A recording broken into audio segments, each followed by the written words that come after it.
February 28, 2026. The United States goes to war with Iran. No vote, no warning. But 2 weeks earlier, Saudi Arabia had already wired billions to Trump's son-in-law. Trump's sons had already bought into drone companies.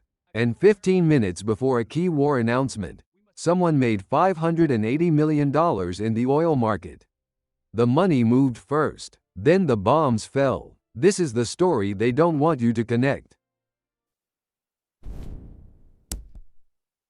To understand this, we need to go back 30 years. Trump's son-in-law Jared Kushner, the man who led the Iran negotiations, shares a uniquely personal bond with Israeli Prime Minister Benjamin Netanyahu. Every time Netanyahu visited the United States, he stayed at the Kushner family home. He even slept in young Jared's bedroom. Jared himself was relegated to the basement. The boy grew up watching a world leader walk through his living room. That relationship would later become the decisive bridge connecting Trump and Netanyahu. And in 2018, Trump formally withdrew from the Iran nuclear deal that the Obama administration had brokered. The agreement where Iran agreed to abandon its nuclear ambitions in exchange for sanctions relief. Netanyahu, who had spent 40 years trying to bring Iran to its knees, finally had an ally who would act. And at the center of it all stood Kushner. Kushner had effectively run Middle East diplomacy during Trump's first term. When he left the White House, he launched a private equity firm called Affinity Partners, a fund that pools money from major investors and manages it on their behalf. His primary clients? Saudi Arabia, the UAE, and Qatar. The man who ran Middle East foreign policy had handed the keys of his investment business directly to those same Middle Eastern states. Saudi Arabia's sovereign wealth fund invested $2 billion into Kushner's firm. In return, Kushner collects $25 million in annual management fees. The Democratic staff of the Senate Finance Committee estimated that by August 2026, Kushner would have collected over $157 million from the Saudi government alone. Qatar gifted Trump a $400 million luxury jet. The UAE bought stakes in Trump family cryptocurrency ventures, funneling hundreds of millions of dollars, much of which flowed directly into Trump family accounts. What matters most is the timing. All of this money poured in right before the war, just before the bombs fell. The last critical negotiations between Iran and the United States took place in Geneva, Switzerland. The American representative at that table was Jared Kushner, the same man receiving billions from Saudi Arabia, Iran's principal regional rival. And what happened inside that negotiating room was even more stunning. Just 2 days before the war began, Iran made a dramatic concession. It offered to dilute its entire stockpile of 440 kilograms of highly enriched uranium and halt all enrichment activities entirely. The talks were going well, but there were forces working in the opposite direction. Kushner's partner Steve Witkoff flew to Israel just before the negotiations and received a direct briefing from Netanyahu and Israeli defense officials. He then went straight to Geneva and sat down across from Iranian diplomats. Meanwhile, Saudi Crown Prince Mohammed bin Salman was privately pressing Trump in a series of phone calls, urging him to strike. After returning from Geneva, Kushner told Trump that Iran was playing games and had no real intention to negotiate.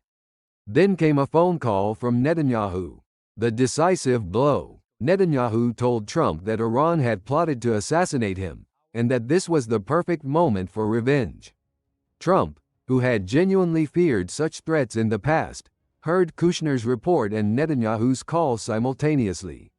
He pressed the button. The airstrikes began, and the money was already in motion. At 6:49 a.m. New York time on Monday, March 23, a massive wave of orders suddenly flooded the crude oil futures market. Oil futures are contracts that lock in a price for oil to be delivered in the future. You can profit by selling them short if you expect prices to fall. In that 1-minute window, approximately 6,200 contracts changed hands, representing over $580 million in value. That was roughly 4 to 6 times the normal trading volume for that time of day. There was no publicly available news at that moment to explain the surge. 15 minutes later, Trump posted on social media that talks with Iran were productive and announced a temporary pause in strikes.